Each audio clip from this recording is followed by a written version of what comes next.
여러분, 마트에서 장볼 때마다 깜짝깜짝 놀라시죠? 특히 채소나 과일 코너에서 가격표를 보면 와, 정말 헉 소리가 절로 나올 때가 많잖아요. 아니, 도대체 왜 이렇게 비싼 걸까요? 아니, 농민은 30%밖에 못 받는다는데 중간 상인이 70%를 다 먹는 거 아니야? 이런 생각 우리 다 한 번쯤은 해봤을 거예요. 그쵸? 생산자인 농부는 힘들다고 하고 소비자인 우리는 너무 비싸게 사 먹으니까 자연스럽게 중간에서 누가 다 해먹는구나 하는 불만이 터져 나올 수밖에 없는 거죠. 그런데 말이죠. 정말 이 문제가 이렇게 간단한 걸까요? 오늘 이 시간에는요. 바로 이 통념의 정면으로 한번 질문을 던져보려고 합니다. 과연 우리 식료품 가격의 진짜 주범은 중간 상인이 맞을까요? 아니면 우리가 봐야 할 곳은 전혀 다른 곳일까요? 사실 생각해보면 좀 이상하지 않으세요? 지난 수십 년 동안 정부가 바뀔 때마다 농산물 유통 구조를 혁신하겠다는 약속? 진짜 한 번도 빠진 적이 없거든요. 그런데 왜 문제는 그대로일까요? 어쩌면 우리가 계속 엉뚱한 곳만 파고 있었던 건지도 모릅니다. 우리가 보통 유통이라고 한 단어로 쉽게 말하지만요. 사실 농산물이 우리 식탁에 오기까지의 여정은 이렇게 여러 단계로 나뉘어 있어요. 밭에서 막 수확한 걸 모으는 산지 유통, 그리고 전국 각지에서 온 물건들이 모여서 거래되는 도매시장, 마지막으로 우리가 직접 물건을 사는 소매시장까지요. 당연히 이 각 단계마다 비용이 발생하겠죠? 자, 그럼 이제부터 그 속을 한번 자세히 들여다볼까요? 여기서 핵심은요, 모든 농산물의 유통비용이 똑같지가 않다는 거예요. 어떤 품목이 왜 더 비싼 유통비를 갖게 되는지 그 구조를 뜯어보면 문제의 실마리가 보이기 시작할 겁니다. 우선 쌀부터 보시죠. 쌀은 아시다시피 저장이 아주 쉽잖아요.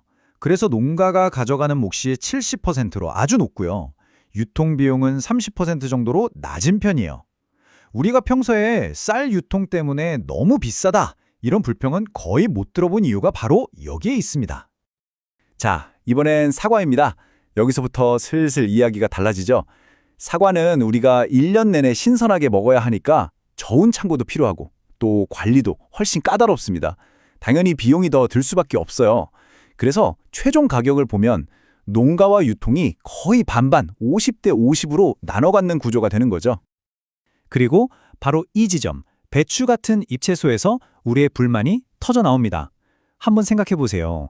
배추는 부피는 엄청 큰데 또 쉽게 물러버리잖아요. 이걸 상하지 않게 옮기려면 사람 손이 정말 많이 갑니다.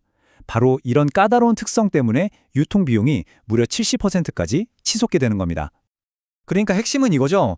배추처럼 다루기 까다로운 품목일수록 유통비용이 높아지는 건 중간 상인이 욕심을 부려서라기보다는요.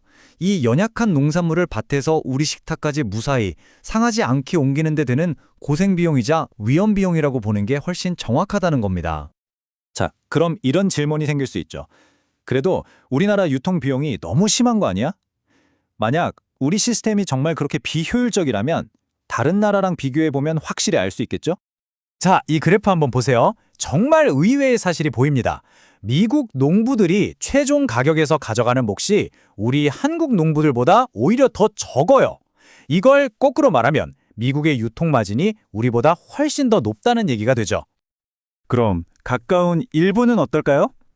비교해보니까 우리나라 유통 마진이 일본보다 조금 높기는 한데요. 이게 모든 문제의 근본 원인이다 라고 할 만큼 압도적인 차이는 아니에요. 그리고 더 재밌는 건 그 차이가 대부분 산지 유통, 그러니까 밭에서 막 수확한 걸 모으는 바로 그 첫 단계에서 발생한다는 점이에요. 자, 이제 그림이 좀 명확해지는 것 같죠? 문제가 단순히 유통 마진에만 있는 게 아니라는 겁니다. 그렇다면 우리는 더 깊숙한 곳, 바로 우리 농업의 생산 구조 그 자체를 들여다봐야 한다는 결론에 이르게 됩니다. 일본의 사례를 한번 볼게요. 일본은 한때 4,000개가 넘었던 지역 농협, 그러니까 JA를 과감하게 통폐합해서 지금은 600여 개로 줄였습니다. 몸집을 치워서 규모의 경제를 실현하고 효율을 확 끌어올린 거죠. 그런데 우리나라는 어떤가요? 일본보다 농업 규모는 훨씬 작은데 농협 수는 1,110개, 거의 2배나 많습니다. 한마디로 너무 잘게 쪼개져 있는 거예요. 이렇게 작은 조직들이 1,100개가 넘게 흩어져 있으니 어떤 일이 벌어질까요? 당연히 힘을 한데 모으지 못하니까 규모의 경제는커녕 시장에서의 교섭력도 약해질 수밖에 없겠죠. 결국 이 모든 비효율의 대가는 누가 치를까요? 바로 농민과 우리 소비자들이 함께 치르고 있는 겁니다. 그리고 여기서 우리가 자주 오해하는 포인트가 하나 더 있습니다. 요즘 농촌은 일손이 너무 부족해서 파종부터 수확까지 외부 전문팀에 맡기는 경우가 정말 많거든요. 예를 들어서 밭에서 배추를 뽑아서 차에 실어주는 인건비 같은 거요. 이건 사실 생산비인데 이게 유통 과정에 포함된 것처럼 보이면서 유통비로 오해받는 경우가 많다는 거죠. 자, 지금까지 우리가 함께 살펴본 이 조각들을 한번 맞춰볼까요?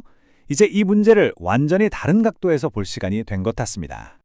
오늘 이야기의 가장 중요한 결론입니다. 높은 유통비용은 원인이 아니라 결과라는 것. 즉, 유통은 질병 그 자체가 아니고요. 우리 농업의 구조적인 문제를 그대로 보여주는 하나의 증상이라는 겁니다. 비효율적인 생산 구조와 뭐든 편하게 받길 원하는 소비자의 요구 사이에서 그냥 주어진 대로 반응하고 있을 뿐인 거죠. 그러니까 결국 우리가 지불하는 그 비싼 식료품 가격 안에는요, 이 모든 게 다 녹아있는 셈입니다. 영세한 생산 구조에서 오는 비효율의 비용, 너무 잘게 쪼개진 농협 조직의 비용, 그리고 1년 내내 신선한 식품을 원하는 우리 모두의 요구와 그 편리함에 대한 비용까지도요. 그렇다면 진짜 문제를 해결하기 위해서 우리는 이제 어디를 바라봐야 할까요? 계속해서 마트의 가격표만 탓하고 있어야 할까요? 아니면 이제는 농가의 밭, 우리 농업의 근본적인 체질, 그 자체를 들여다봐야 할까요?